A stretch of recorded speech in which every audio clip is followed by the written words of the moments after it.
stopped it. Because I wasn't going to win either way. No, for sure. I understand. And I'm not trying to take away from your thoughts on it.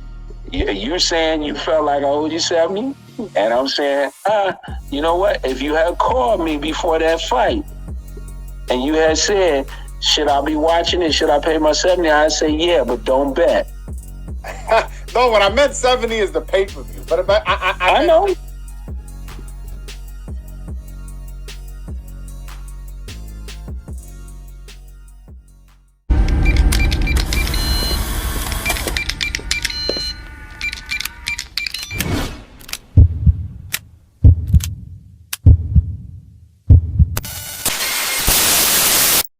Previously on Bodywork Boxing. Bud all the praise, but people are stopping when it comes to the knee pads. Now, he's not the greatest ever. When Adrian Broner dropped them, when Spence dropped them, I mean, that didn't make them the greatest ever just because they dropped Shawn Porter. He wasn't a foreigner being dropped. He was a foreigner to either being knocked out or stopped. And everybody is saluting Bud and saying, hey, you did your thing. You did what you were supposed to do at the end of the day. You did what you were supposed to do. People were frustrated with Kenny because they thought that it was a premature stop. I mean, depending on what angle you want to look at it, I could agree, I could disagree. You know, that's not the point. The point now is, okay, that's out the way. Now we need to get Spence versus Bud now. The fight everybody's been waiting for. But now it's this narrative floating around that Spence didn't really want it. Oh, he in trouble now. It's like, stop it. Oh, nobody's taking away from it. What people were upset was Kenny stopping the fight prematurely, and then the comments that Kenny made after the fight. He was saying that the difference was Shawn's preparation for the fight. And he pretty much threw Shawn in the bus. Some people are reasoning that was a way to be able to, you know, shield his son from some of the backlash, you know, of the results of the fight. You know, some people were just saying it was just downright disrespectful. However, that says nothing to the Spence-Bud fight. Now he got options. He should move up. The boxing boys, they were saying he should move up and fight Andre. Trying to be on some old Canelo shit. Like, come on, man. You want these people to be their own men, and now everybody's encouraging, and everybody's saying, oh, it's either Bud should move up and do bigger and better things, or Spence is scared. So now all these narratives trying to drive the fight further apart when we're closest as ever to actually getting the fight. Make that make sense. Some people saying that, you know, they trying to say the pay to lose thing, nosedive and all that. I don't know anything about all that. I just put it up because it's interesting, especially after the fight. We come to learn that Shawn Porter was actually contemplating retirement, and that win, lose, or draw in this Bud fight, he was going to retire. So if we believe him, then it's like, okay, well, how much praise and how much worship do you give Bud for that victory when you was fighting somebody that was 1 foot in and 1 foot out? How much praise do he get? We say, yeah, you did what nobody else could do. Salute, you did your thing. Like, that's nothing against you. But like, come on, we gotta stop with the jokes, because any fighter that's thinking about, oh man, this is my last fight or whatever, this is my last hoorah. If that was the case, Kenny should have let him go all out. If that was his last hoorah, and they knew that. But then to hindsight, that's just like Lomachenko saying, my shoulder after the T.O. loss. You know, Manny Pacquiao, Mayweather in his shoulder, and then after Manny Pacquiao and August, my legs, my head cramps in my leg. Come on, man. But we come to learn that after the fight, that Shawn was contemplating retirement, and that rain, sleet, or snow, he was going to retire after this fight. So the boxing gods deliver, and then we hear these kind of things after the fight, and the whole weirdness surrounding it, around in the fight, and then the actual scoring of the fight. And now I'm going to actually judge that fight round by round, and it was controversial.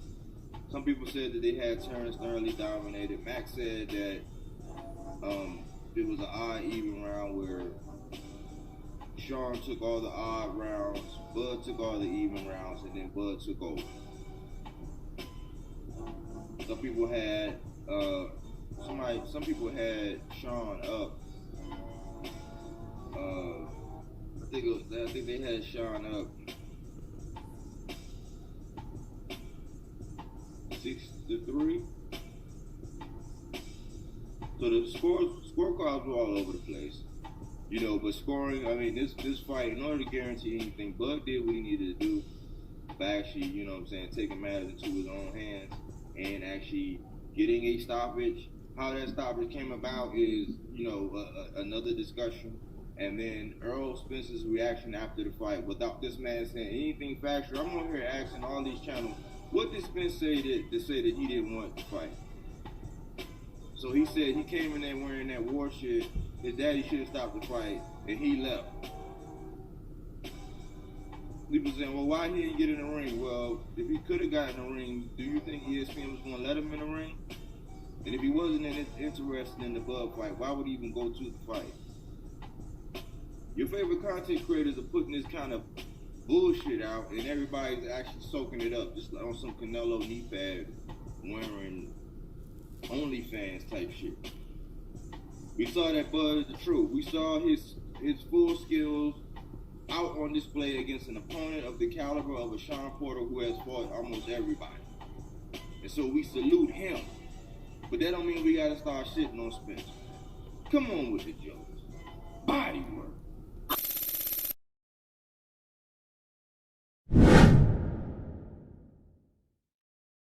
Welcome back. It's Michael Rogers. Welcome to Bodywork Boxing. So there you have Kenny Porter in a nutshell explaining to Broadway Joel that he would have said, buy the fight, but don't bet.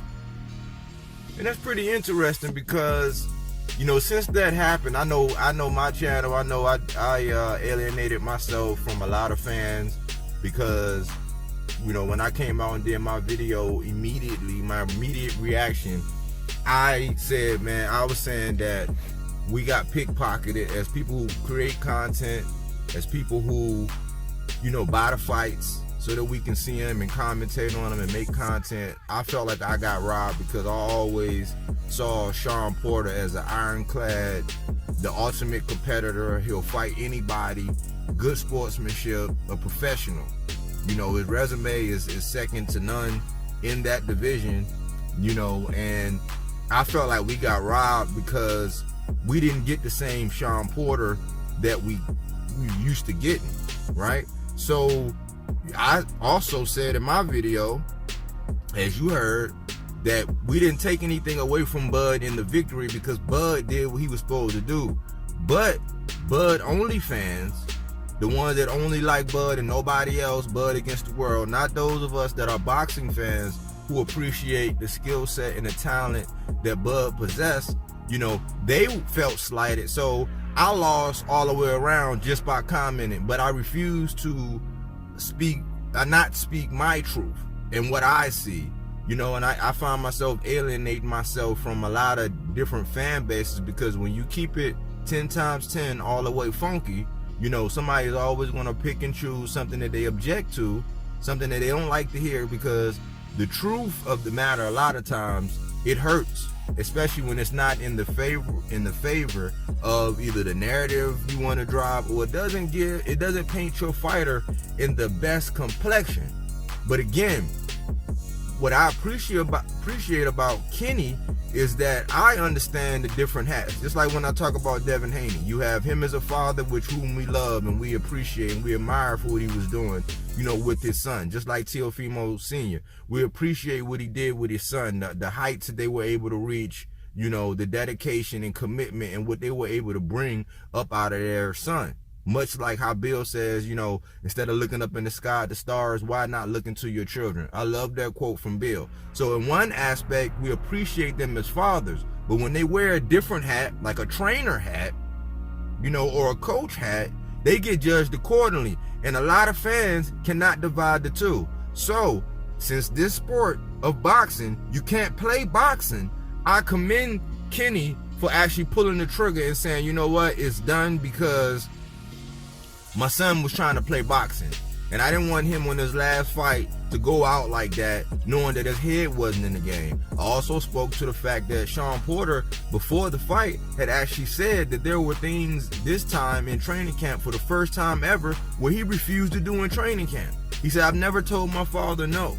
So I knew that it was in the back of my mind, I was like, man, we're going to get the same Shawn Porter because he was running around commentating everything. And on my responsible journalism, in the spirit of responsible journalism, I actually said, you know what, we got to do an honest assessment of Shawn, because he was running around commentating. You know, people had made content about him falling asleep while he was calling one of the fights. I guess the camera rolled to him and he was falling asleep. So we didn't know which Shawn Porter we was going to get, even though Shawn Porter was doing okay. You know, a lot of people talked about how the shot that Earl gave him, you know, when he, you know, hit him in the chin and he dropped, it looked like his eyes rolled in the back of his head, and that was really a damaging shot. You know, much like when Adrian Broner knocked down Shawn Porter, it was a flash knockdown. And that's what we were getting when Bud was actually knocking Shawn Porter down. A bunch of flash knockdowns because Shawn's head wasn't in the game. Kenny knew that. We didn't understand that as fans then, but a lot of us as hardcore boxing fans, not just fans of particular fighters, as hardcore boxing fans, we stated our discomfort. Kenny Porter finally gave us closure. You know, I respect the man as a father, looking out for his son, looking out for his legacy, because who knows, maybe his commentating career and his channel might have took a hit had, you know, he let Bud go ahead and fully close the show instead of actually waving a towel. So we appreciate the closure. I hope Kenny don't take offense to it, but it's something that needed to be cleared up, because a lot of people, especially when it comes down to not getting the Bud and Spence, a lot of people are picking and choosing sides. A lot of people looked at that fight, they took shots at Earl for leaving, and Earl basically came out and said, hey, I was disgusted, man. I was expecting this. You know, this is what we all got. He was disappointed. And then he also made that comment about he should have never wore that war apparel, talking about war. And if you see in the thumbnail, he had war on the back of his shorts. So for him to throw in the towel, Kenny to throw in the towel, Earl took, you know, he took offense to that, just as many fans did, because that's not the fight that we wanted to see.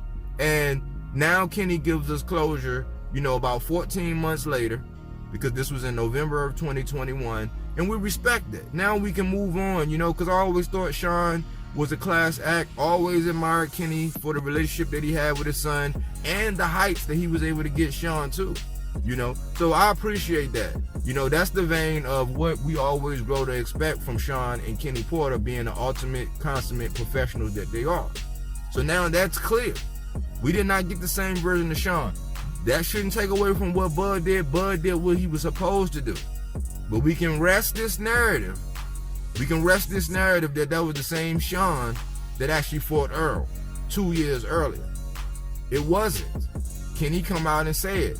You know, and it's a lot when he came out and did it, you know, and he was speaking truthful. You know, the image, you know, the everything that you look at when you look at that dynamic of Shawn and Kenny, the image might have took a hit when he did it, but to me, you know, it actually shined and polished him up, because it's being truthful. It's not something that he got to go around and hide anymore, or people got to like edge around or skirt around when it comes down to the subject matter of Shawn giving it his best and being a typical Shawn Porter that we know going into his fights, which he wasn't.